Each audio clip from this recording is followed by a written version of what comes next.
Bonjour à toutes et à tous, bienvenue sur le plateau d'AI for Finance. Je suis ravi d'être avec vous aujourd'hui et je suis en bonne compagnie puisque je suis accompagné d'Emmanuel Hertel, de Thierry Delettre, Bonjour. de Cyril Foyard. Et aujourd'hui, nous allons parler d'intelligence artificielle au service de l'expérience client. Alors, je vous propose de rentrer directement dans le vif du sujet puisqu'on va parler aujourd'hui de conseillers augmentés. Et on va en parler avec Emmanuel. Emmanuel, vous êtes la directrice de la stratégie innovation digitale du groupe Tessi. Tessi, qui je le rappelle, est prestataire de services outsourcés qui allie humain, tech et innovation. Emmanuel, dites-nous quelle est votre vision, quelle est votre conception, votre définition de la relation client. Alors, ma conception, j'espère qu'elle sera partagée par tout le monde. La relation client, c'est un moment d'échange entre finalement un usager et une marque. Peu importe le motif de cette relation, elle doit être ce qu'on appelle sans couture, sans rupture. La relation client, elle doit être multicanal, elle doit être self-care. C'est pour cela aussi qu'on parle de conseiller augmenté. On va en parler tout au long de cette conférence au travers de l'intelligence artificielle. Voilà, la relation client, c'est ce moment d'échange entre un usager et une marque. Alors, vous parliez de parcours sans couture. Est-ce qu'on peut revenir un petit peu sur ce terme sans couture? Qu'est-ce que ça signifie pour vous?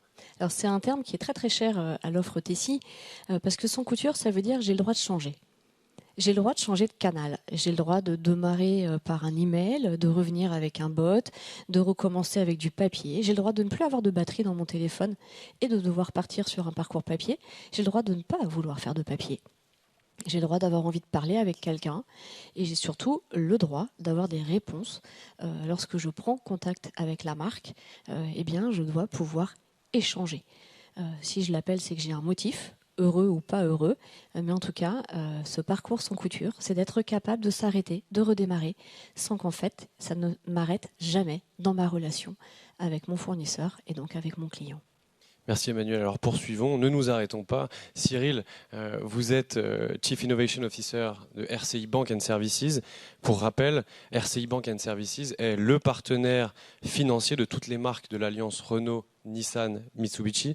Alors vous êtes aujourd'hui avec nous pour nous partager les résultats de la mise en place d'un conseiller augmenté, autrement dit un callbot. Mais juste avant, j'aimerais comprendre quelle est la place de l'intelligence artificielle dans l'amélioration de l'expérience client chez RCI Bank and Services. Est-ce que vous pourriez nous partager un petit peu ce retour d'expérience? Oui, bien sûr. Donc, l'intelligence artificielle est appelée à prendre une place de plus en plus importante chez RCI, souvent d'ailleurs en combinaison avec du RPA.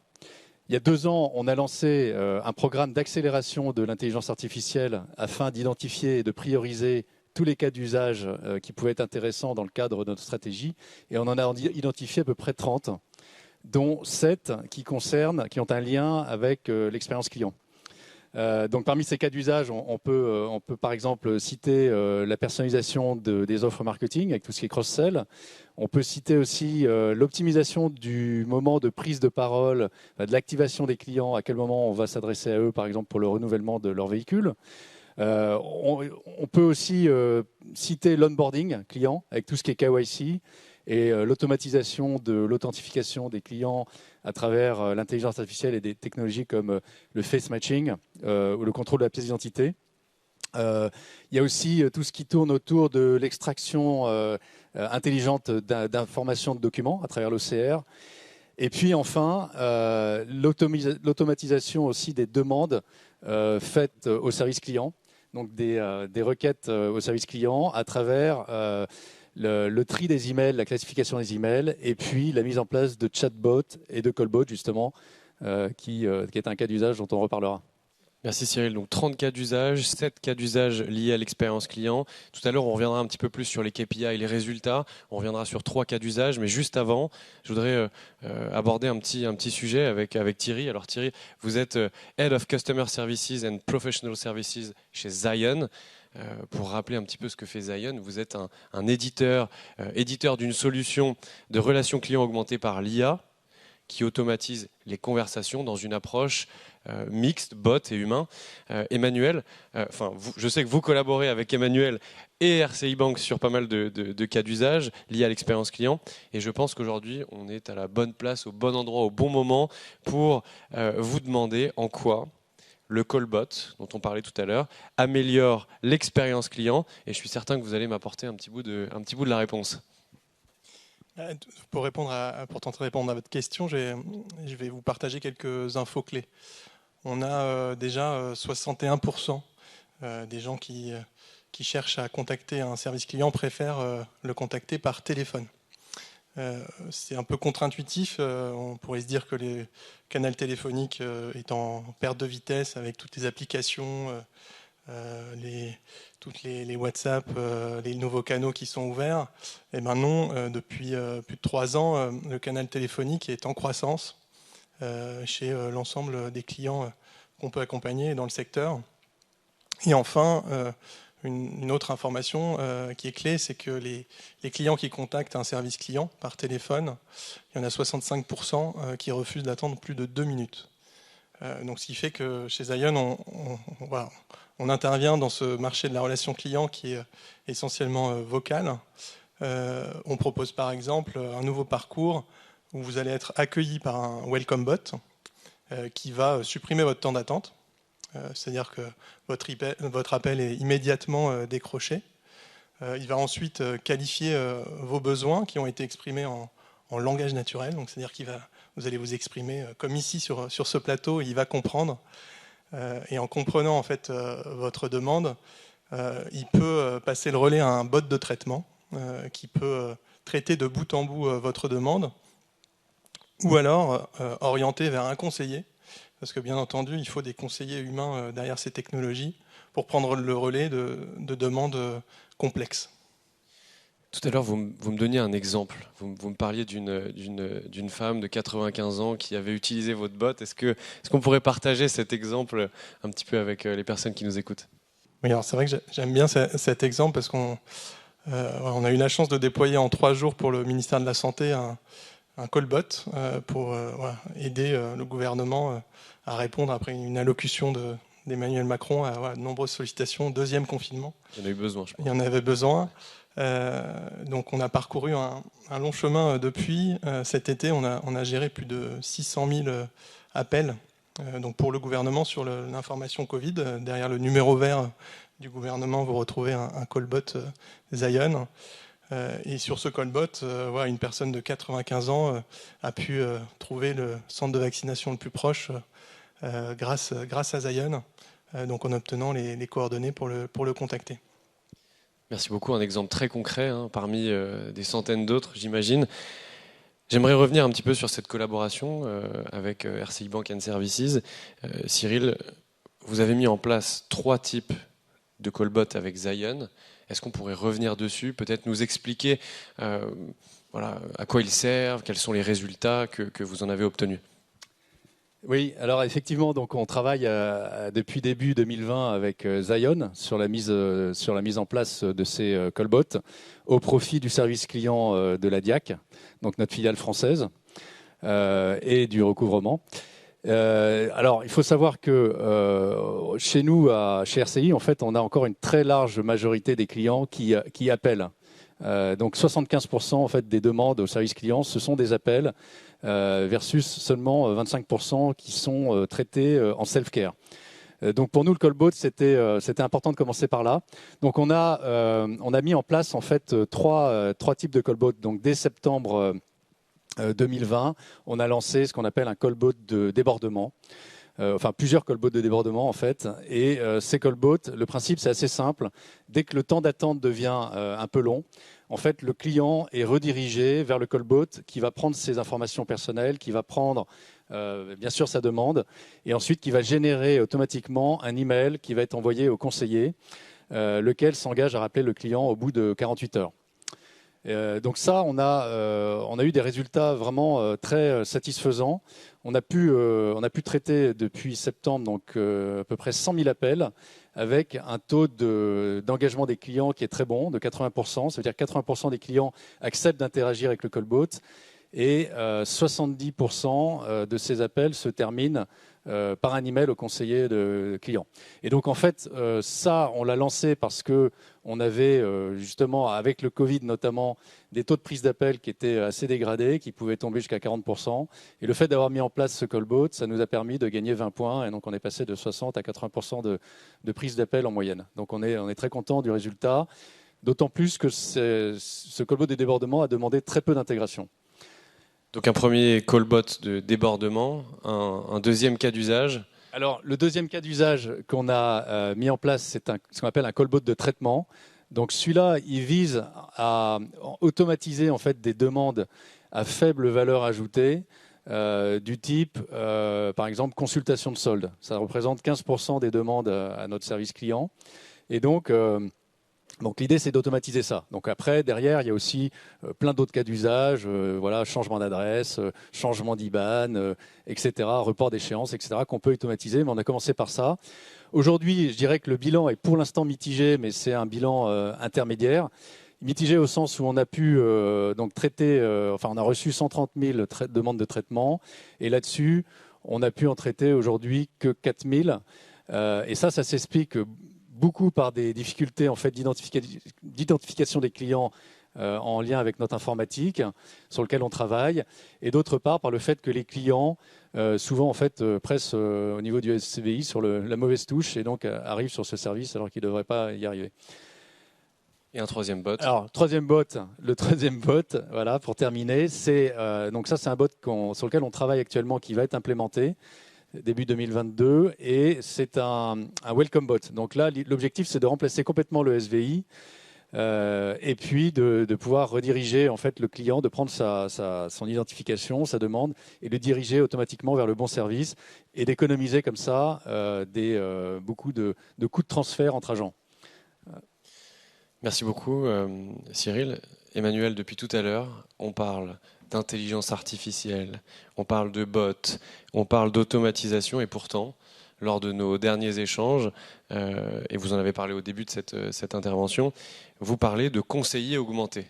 Alors, dans tous ces sujets, dans tous ces cas d'usage, quelle est la place finalement de l'humain dans ces démarches? Comment est-ce que l'on replace l'humain, l'homme, la femme, au cœur de ces démarches? Alors l'humain, il est central de toute manière. Quand on parle d'expérience client, il ne faut jamais oublier que c'est la proposition d'une suite d'opérations qui doivent être efficaces et intuitives. C'est un humain qui met en place des robots. C'est un humain, quand on parle d'intelligence artificielle, derrière, il y a des gens qui ont développé. C'est de l'humain. Lorsque l'on passe d'un parcours sans couture, lorsque l'on parle d'un conseiller augmenté, on parle d'un conseiller qui est complété. Mais c'est d'abord le conseiller. On veut parler, on parle à l'instant de SVI, donc de serveurs vocaux intelligents, ils vont être remplacés, mais derrière, on va vouloir parler à un humain. Le paramétrage des robots sont faits par des humains. On dit parfois que l'intelligence artificielle peut être, alors je vais me permettre, je suis une fille, je peux faire cette remarque, sont misogynes parce qu'ils ont été développés par des hommes essentiellement. C'est développé au travers de modèles qui sont faits par des humains. Et il est extrêmement important de replacer l'humain au centre. L'intelligence artificielle doit nous aider à améliorer, doit nous aider à aller plus vite, nous aider à gagner en efficacité, en rentabilité également, c'est une évidence, mais c'est aussi être complété. On parle d'outils sémantiques. La sémantique, c'est analyser les contenus. Lorsque l'on parle de sentiments, d'analyse des sentiments, c'est être capable de déterminer que quelqu'un est en colère ou pas. Donc en fait, l'IA va venir compléter l'humain, mais en aucun cas ne va venir la remplacer. On va avoir des modèles qui vont être différents, mais il est fondamental, effectivement, d'avoir tout le temps l'humain au centre. Et puis, de toute manière, on sert un humain. Hein. Enfin, bien sûr. C'est lui qui essaie de nous parler quand même. Hein.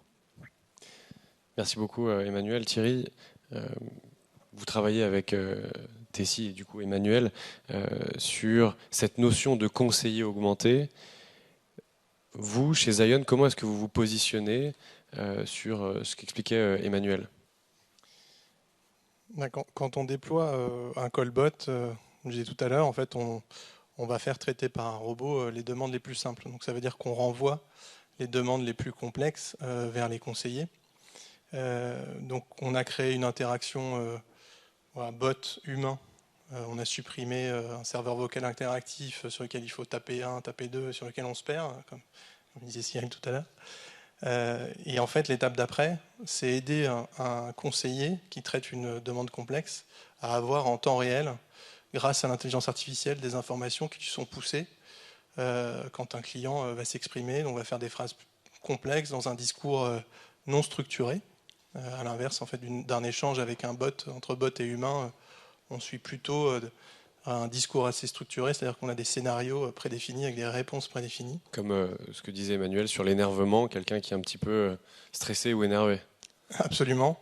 Donc tout ça, il faut aider maintenant un conseiller à être plus efficace, à gérer les émotions de son client. Et donc on travaille là-dessus chez Zion. On a un lab, le Zion Lab, donc notre équipe R&D qui travaille sur différents sujets. Le premier, c'est la reconnaissance vocale de large vocabulaire.